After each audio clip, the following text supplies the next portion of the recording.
Hello guys, আসসালামু আলাইকুম। চলে এলাম আবার আপনাদের সামনে। আমি মোহাম্মদ জাহিদুল হাসান ইমন।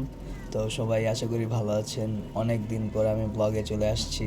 মূলত আমি একটু অনেক অসুস্থ, যার কারণে আমি আসতে পারি নাই। আর আমার ফোনটাও নষ্ট হয়ে গিয়েছিল।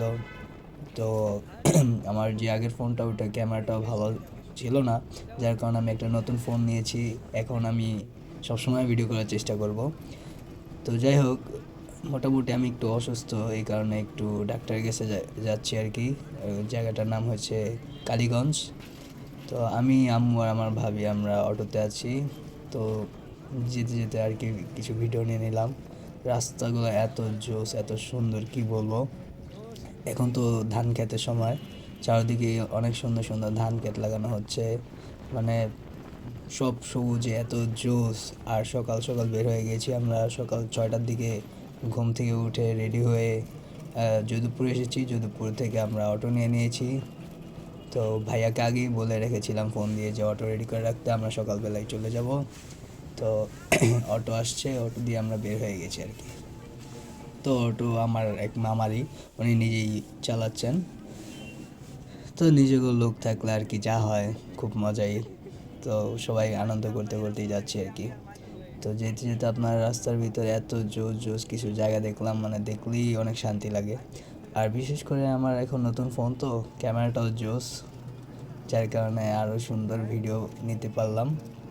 তো যাই হোক, এখন আমরা খুব কাছাকাছি চলে আসছি।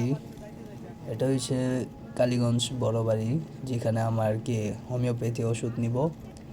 তো এর আগের বার আমার এই প্রবলেমটা হয়েছিল প্রায় 1 বছর আগে। প্রবলেমটা হলো আমার আর কি পাথর হয়েছিল আর কি, যার কারণে ডাক্তার বলেছে অপারেশন করা লাগবে। কিন্তু বাসা থেকে বললো অপারেশন করা লাগবে না, তোকে আমি হোমিওপ্যাথি খাওয়াবো। তো ওই ডাক্তারের সাথে কথা বলার পরে বলছে হোমিওপ্যাথি ওষুধটা অনেক লেটে কাজ করবে, কিন্তু একটু সময় লাগবে, আস্তে আস্তে এটা গলে যাবে। যার কারণে ওটা ওষুধ খাওয়ার প্রায় 1 বছরের মতো ভালো ছিলাম। হঠাৎ করে আবার অসুস্থতা চলে আসলো, মানে হঠাৎ করে অনেক ব্যথা উঠছে, যার কারণে আবার এই হোমিওপ্যাথি ওষুধ নেওয়ার জন্য চলে আসছি। তো ওষুধের দোকানে চলে আসছি, অনেকগুলো ওষুধ দিল আর কি। তো ওষুধগুলো নিয়ে আবার বাসায় দিয়ে ফেরত, এখন বাসায় চলে যাচ্ছি। জায়গাগুলো আসলে খুব জোস, দেখার মতো একটা জায়গা, খুবই সুন্দর মনোরম পরিবেশ, দেখলেই ভালো লাগে। রাস্তাগুলো খুব সরু, মানে একদম সোজা রাস্তা। অনেক সুন্দর সুন্দর কিছু জায়গা উপভোগ করলাম, ভালো লাগলো। আর বিশেষ করে শীতের দিন তো ঠান্ডা, অনেক ভালো লাগছে আর কি। তো আমরা একটা ব্রিজের সামনে নেমে গেলাম। ব্রিজটা অনেক সুন্দর লাগতেছিল, এই কারণে মামাকে বললাম যে মামা দাঁড়াও, একটু ছবি ভিডিও করে নেই। জায়গাটা এতই সুন্দর যে কিছু ফটো না তুললে হয় না। তো কিছু ফটো নিয়ে নিলাম, কিছু ভিডিও করে নিলাম। তো জায়গাটা আসলে খুব সুন্দর। তো মামা বলল যে বাসায় পরে চল, আগে আমাদের বাসায় চল, মানে মামাদের বাসায় আর কি আমাদেরকে নিয়ে যাবে।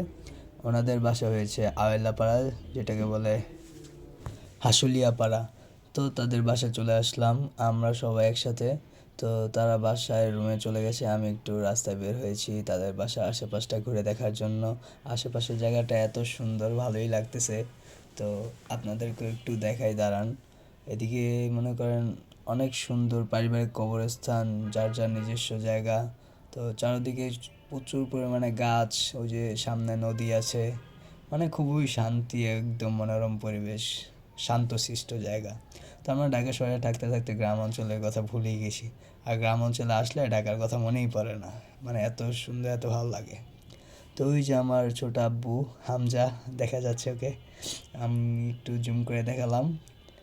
তো ওরা রুমের ভিতরে আছে, এটাই ওনাদের বাড়ি। তো আমি একটু বাইরে আছি, এখন আমরা লাঞ্চ করব।